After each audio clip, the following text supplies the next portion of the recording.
This is Kick-Ass Politics. I'm Ben Mathis.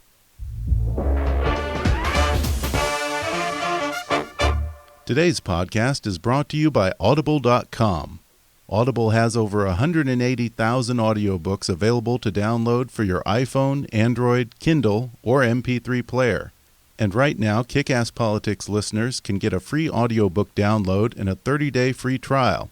Just go to audibletrial.com/kickasspolitics or click on the sponsor link on our webpage at kickasspolitics.com and go get your free audiobook. Submitted for your approval. One morning, your alarm clock fails to go off, and now you're late for work. You have a backup alarm on your iPhone, but your phone doesn't seem to be charged. You try to shave, but your electric razor doesn't work either.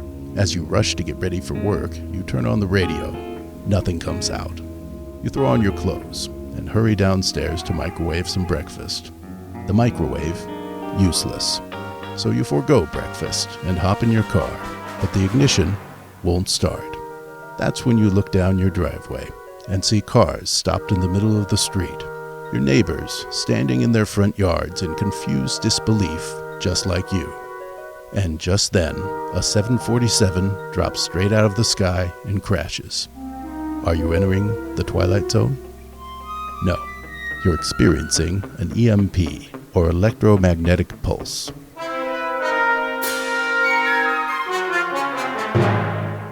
Hi, folks. I'm Ben Mathis, and welcome to Kick-Ass Politics. While it may sound like science fiction, E.M.P is a real phenomenon and a serious threat to our very way of life. A naturally occurring E.M.P caused by a solar flare or a man-made E.M.P attack from a nuclear detonation have the potential to destroy the entire U.S. electrical grid, causing every conceivable failure from a computer crash to radioactive meltdowns at our nuclear reactors. And the scariest thing about it is that the U.S. government has done virtually nothing to protect Americans from this very real and increasingly likely threat. So today, I'm going to talk to Dr. Peter Vincent Pry. He's the Executive Director of the Task Force on National and Homeland Security and the Director of the U.S. Nuclear Strategy Forum. He served on the Congressional E.M.P Commission, and he's the author of Apocalypse Unknown, The Struggle to Protect America from an Electromagnetic Pulse Catastrophe. Dr. Pry will tell us what an E.M.P is, just how bad it could be, and which of our country's enemies are actively working to weaponize E.M.P against the United States and completely destroy our way of life. He'll also tell us why NORAD recently made the decision to move its headquarters back into the underground facility at Cheyenne Mountain in Colorado, despite Washington's seemingly lackadaisical attitude about the danger of E.M.P. So stay tuned, because what he has to say is going to scare the hell out of you.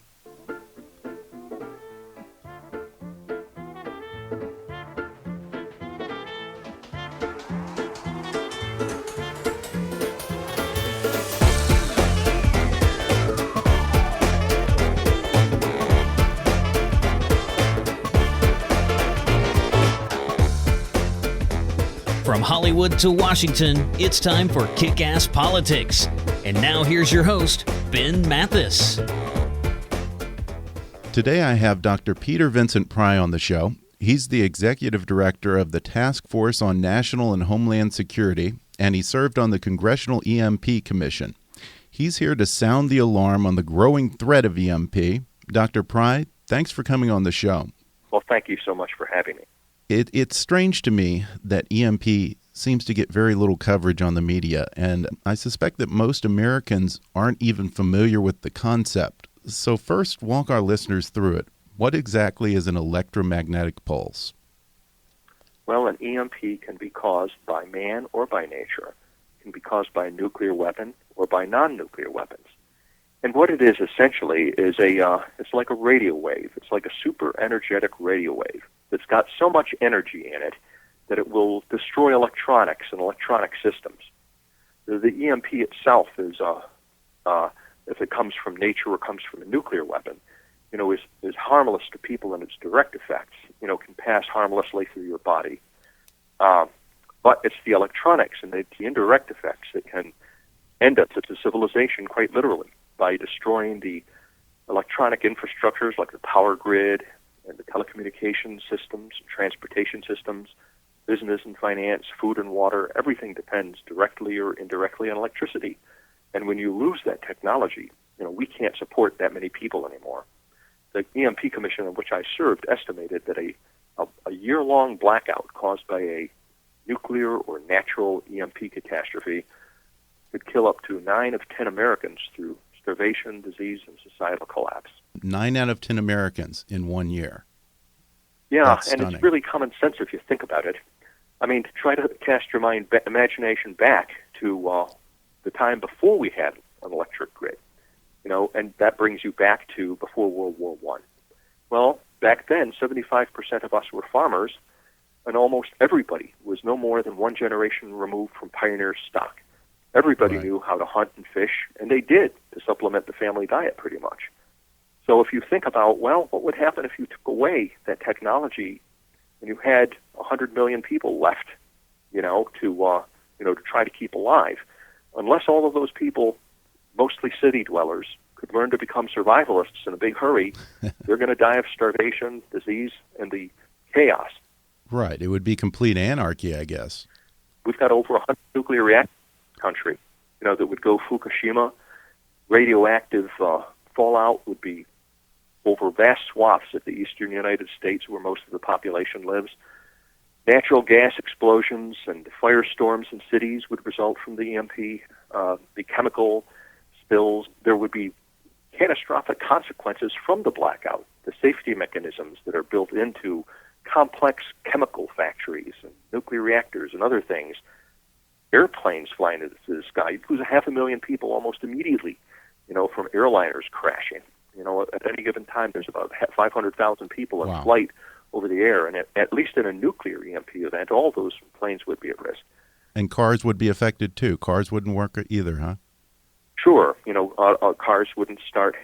Now, the particular vulnerability of an automobile would depend on where it's located.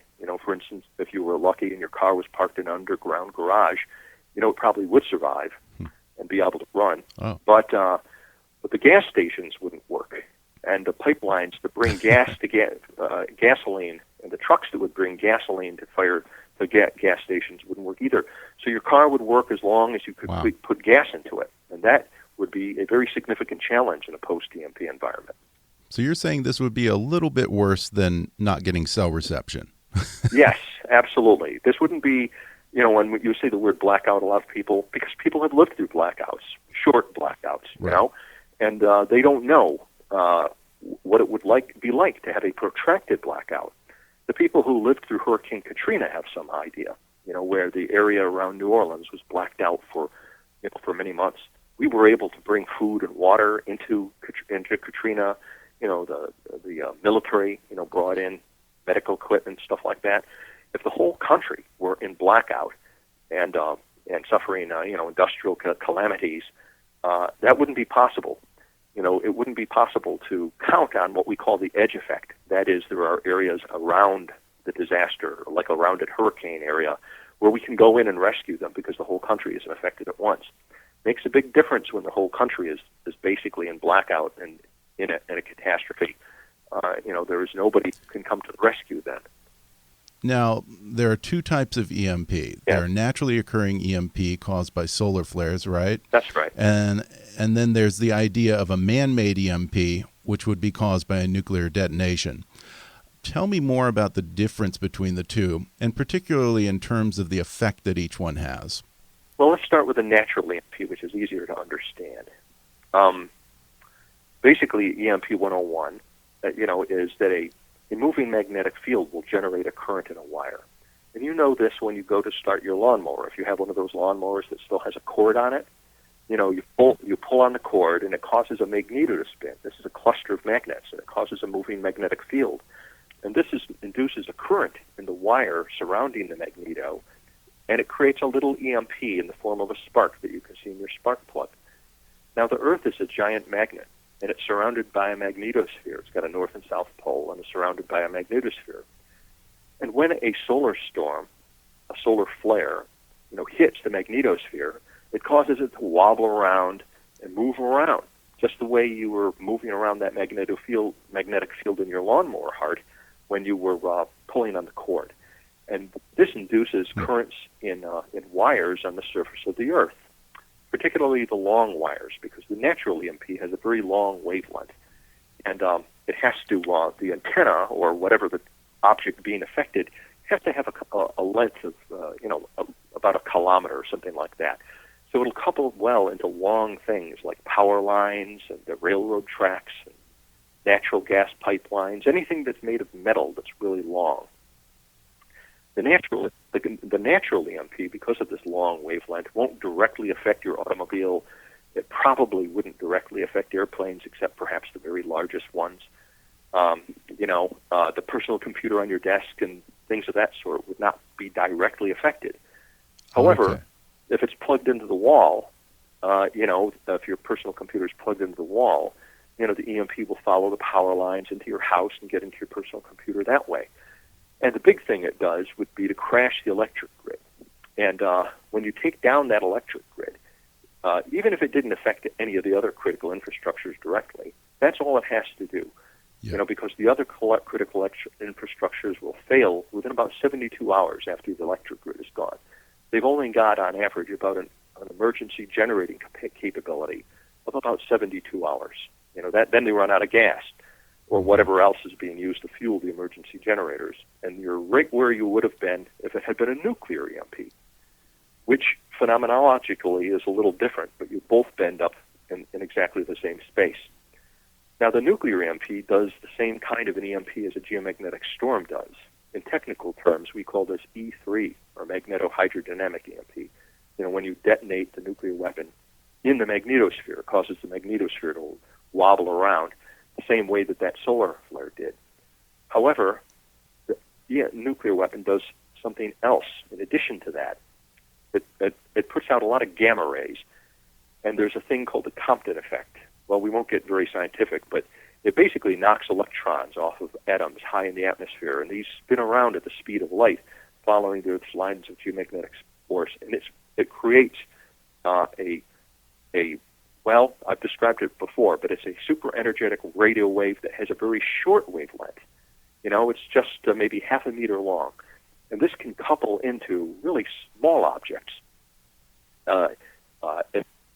And so that it does the same damage that a geomagnetic storm would do, but it also does additional damage, deeper damage, by getting deeper into the electronic systems and burning out computers, and it can stop automobiles, it can take down airplanes. Again, anything that's electronic that's bigger than a half a meter is a risk. And if it's plugged into a wall, even if it's smaller than a half a meter, it's at risk. So that's basically the difference between the two kinds. The nuclear EMP has got these other two factors to it. And it actually has a third factor to it. There's a way, the electromagnetic shock wave that's produced by a nuclear weapon that I just described is called E1. Then I described the natural EMP, that's called E3. Well, in between them, there's another thing called E2, and that's what lightning is like, all right? Well, a typical nuclear weapon will produce all three of these things, E1, E2, and E3. So you're getting hit by a waveform that is like super lightning, then like normal lightning, and then like a special kind of lightning that lasts a long time and puts a long fry on you. And unlike lightning, these are not point phenomena, but they cover huge areas, potentially the entire contiguous 48 United States. So essentially we would be knocked back to the Stone Age overnight. Yeah, that's right. That's incredible. Now, you've been at the forefront, Peter, of sounding the alarm against the potential threat of man-made EMP. There are believed to be a number of countries that are actively working on weaponizing EMP, and correct me if I'm wrong, but as I understand it, they would only have to have one nuke in order to cause an EMP. That's Is that right, right? And it doesn't even have to be a special nuclear weapon. There are special nuclear weapons designed for this. We think North Korea's got one. We know the Russians and Chinese have it. It's called the super EMP weapon. And this is a weapon that is just designed basically to put out gamma rays. And it specializes in this E1 EMP that I just talked about, the electromagnetic shock wave that can couple into all kinds of things. But you don't need that kind of weapon. Any even a primitive nuclear weapon, a Hiroshima-type bomb, would Really? produce levels of EMP that would be deadly to electronic systems which are not hardened against EMP fields. Now they can't just detonate a suitcase nuke on the ground. It has to be at a certain altitude, right? Yes, although I have to, as a footnote, even a nuclear weapon detonated on the ground is going to it'll create a different kind of EMP. It doesn't go out very far, but it can couple into power lines. Potentially, you could black out, a significant large region, perhaps an entire state, with a ground burst type weapon. Now, if it doesn't touch the ground at all, if it's an air burst weapon, then it won't produce any EMP or not much. It has to be above the atmosphere. It has to be up in the magnetosphere. The minimum altitude is 30 kilometers. The object is to get the warhead at least 30 kilometers high. The higher you go, the more area you'll cover. So if you do it at 200 kilometers over the center of the United States, you'll cover the whole country. You could knock out the whole country at 200 miles above the Earth's surface. That's wow. right, with one weapon. Well, a number of countries are working on this technology. They don't have to have a nuclear arsenal like Russia or China. They just need one nuke, and they can knock us out. So are we more concerned about Russia or China, or are we more concerned about the rogue nations like Iran and North Korea that have nothing to lose? Most people are more concerned about Iran than they are about anybody else because of their self-destructive ideology. But Iran is unique in the modern world in that it has a medieval religious eschatological outlook where the mullahs who control that country don't really think in modern geostrategic terms about advancing the interests of the nation-state in which they live. They see Iran and its people as serving this religious purpose of bringing back their 12th Imam, and their object is, even if they have to sacrifice the country, it'll be a good thing to do if in the end it means the spiritual triumph of Islam on this earth and after this earth. Their biggest focus is in a world that isn't on this world. It's in the spiritual universe. And that's what all they're concerned about. That's why, these guys don't mind sending children off to commit suicide by bombing. Iran is basically a nuclear truck bomb headed our way. So most people are most concerned about Iran because of its ideological issues. But I don't think we should underestimate the threat from the other countries either. Even though North Korea, for example, and its leader, Kim Jong-un, theoretically they're an atheist country, but within North Korea, Kim Jong-un is worshipped as a demigod. We laugh at these stories about how Kim Jong-un does so well at playing golf. Has such a great golf store, and he's perfect at everything. And that's humorous to us in the West. But that propaganda is being done because they're trying to brainwash their people into convincing them that this guy basically is God. And a state that a leader who wants to educate his people that he is God tends to have a bad habit of eventually starting to think that he is God. So I'm not very comfortable with North Korea having a super EMP weapon either. To me, it's kind of a toss-up about who should I be more uncomfortable with, the mullahs or somebody like a Kim Jong-un who's Caligula in the third generation. And then we could go into China and Russia too, but one can come up with reasons to be very concerned about those countries too. Yeah. Well, none of these guys are our friends, so do you want to be annihilated by the tin pot dictator, or do you want to be annihilated by a world power? Either way, same result. Well, we're going to take a quick break, and then I'll be back to talk more with Dr. Peter Vincent Pry. Back in a moment.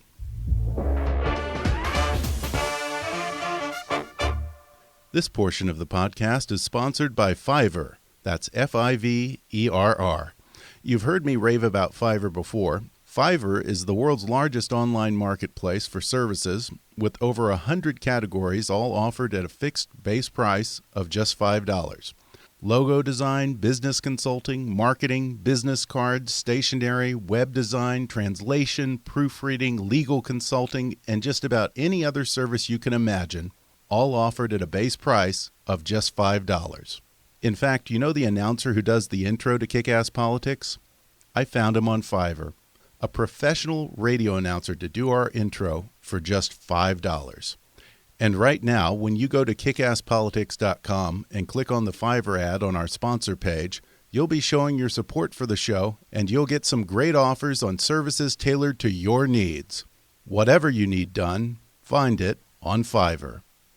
And if you like Kick-Ass Politics and want to help keep us on the air, then please support the show by making a donation to our GoFundMe campaign at gofundme.com/kickasspolitics. Or go to the show website and click on the donate link.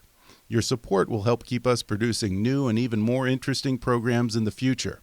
That's gofundme.com/kickasspolitics. And now, back to the show. We're back, and I'm talking with Dr. Peter Vincent Pry about the growing threat of an E.M.P. attack. And in the first half, we talked about the fact that the weaponization of E.M.P. is not necessarily an exclusive club just reserved for major nuclear powers like China and Russia, but a number of small countries like Iran and North Korea have aggressive E.M.P. programs as well, and they could pose an even larger threat to the U.S. So, Peter, let's say that Iran or North Korea managed to attain or build a nuclear warhead capable of the kind of E.M.P. you've described. I'm not aware that either of those countries have long-range ICBMs capable of launching from their territory and hitting the U.S. So what would the delivery system for an E.M.P. from one of those countries look like? Well, the nightmare scenario from the Congressional E.M.P. Commission was that you would launch a short or medium-range missile, like Iran's Shahab-3, for example. With a Shahab-3, you could actually reach the center of the United States and do that high-altitude E.M.P. attack off of a freighter, say, outside of our international waters, launching from, the vicinity of New Orleans, and you could get it up high enough and deep enough into the country to put an E.M.P. field over the whole country. If you had a shorter-range missile, you could still basically destroy the whole country, because one of the things that isn't understood, you don't really need to put the E.M.P. field down everywhere. Really, all you've got to do is take down the eastern grid. That generates 70% of our electricity, and most of our people live under the eastern grid. Even at a lower altitude, like 30 kilometers, which would have on E.M.P. field something equivalent to the northeastern part of the United States in size, if you can imagine that. That would collapse the whole eastern grid. There'd be cascading failures. It would destroy stuff immediately, everything within a radius of 600 miles under the E.M.P. field. But more stuff would get destroyed outside the E.M.P. field from the cascading consequences of that. Because what happens when you destroy transformers and, the load has to go somewhere, and it goes to the part of the grid that isn't destroyed yet. And then those transformers get overloaded and they get destroyed. And so it has a rippling, destructive effect to the system. This is how a falling tree branch caused the great Northeast blackout of 2003. By causing rippling failures to the system. Now, if you used a nuclear weapon instead of a tree branch, the consequences would be much more protracted and severe.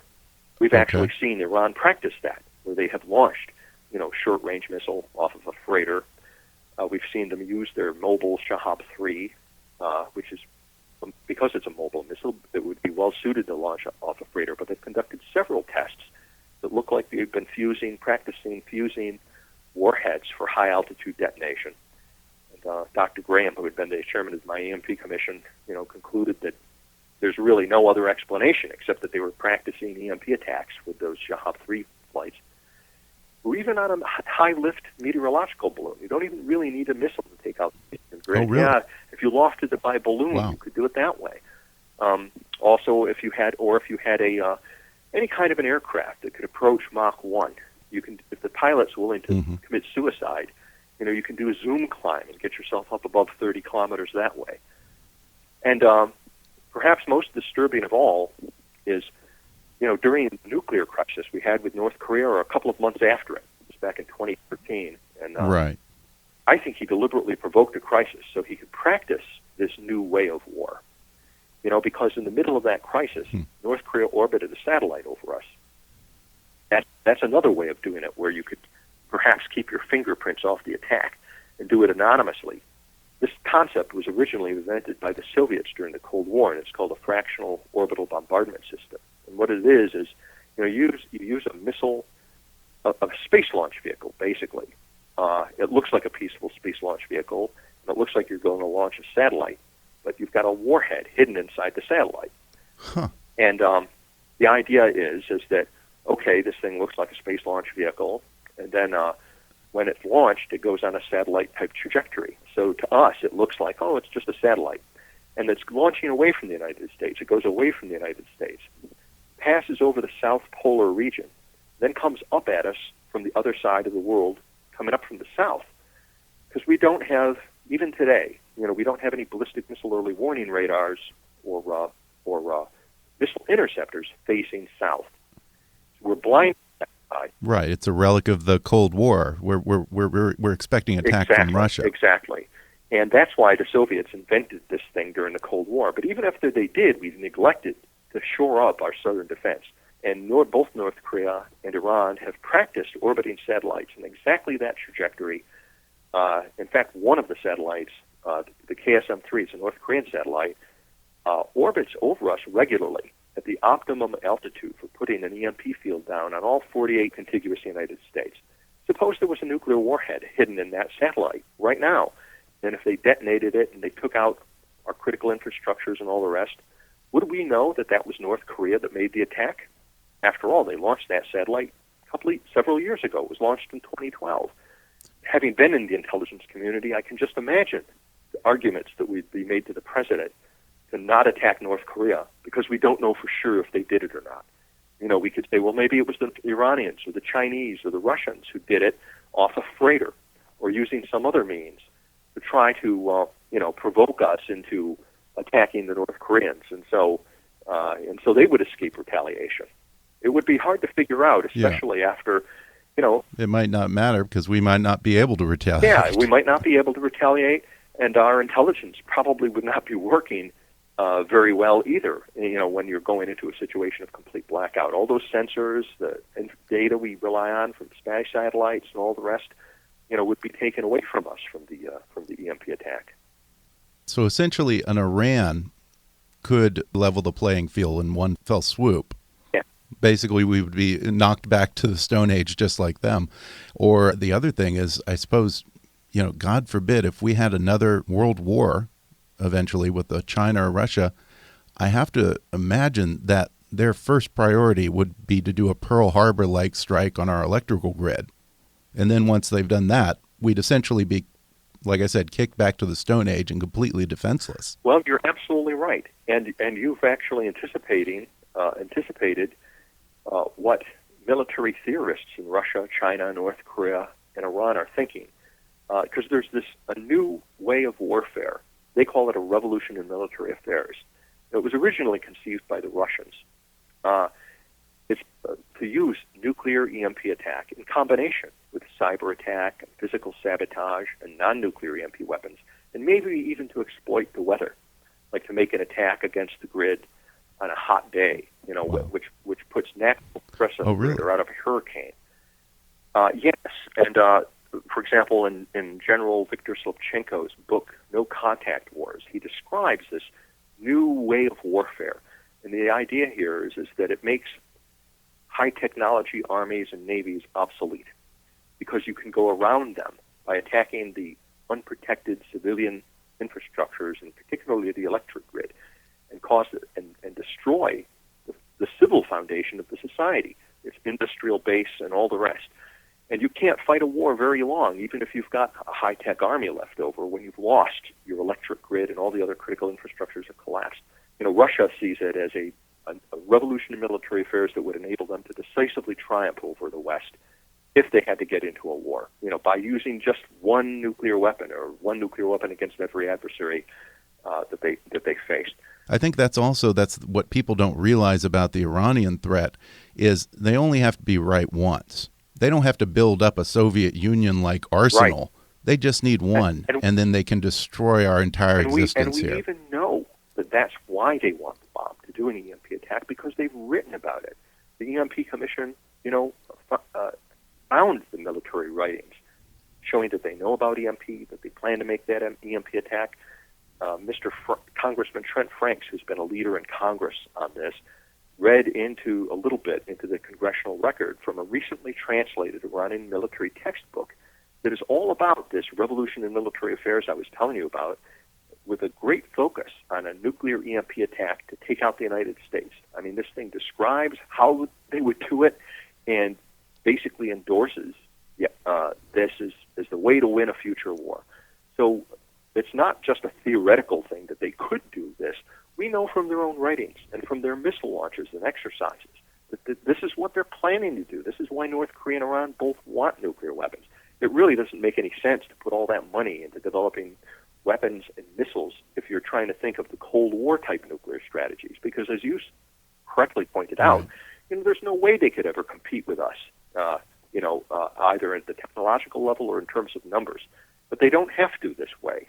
This way they can.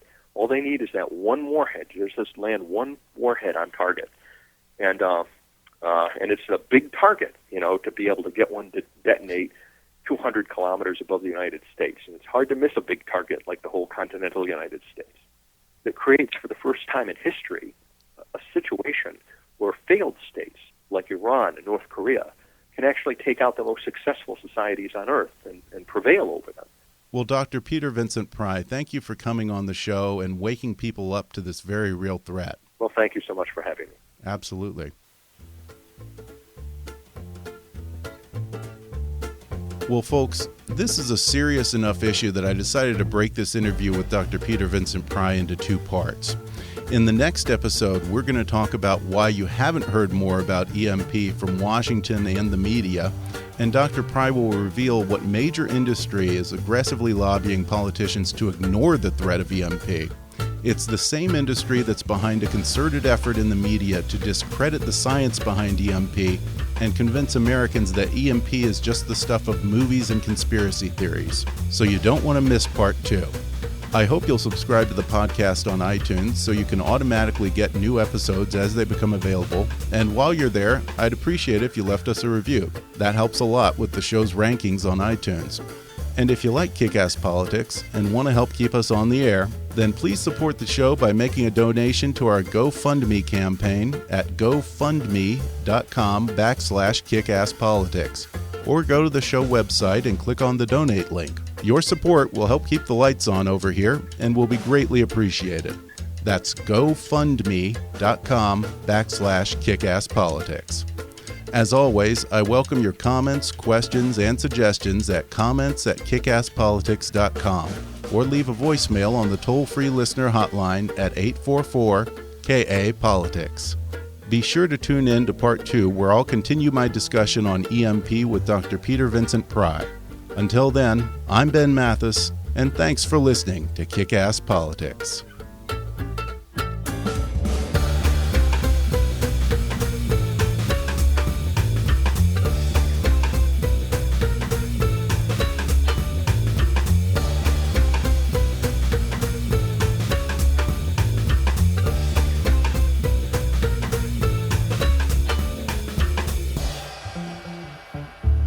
Kick-Ass Politics is a trademark of Mathis Entertainment, Inc.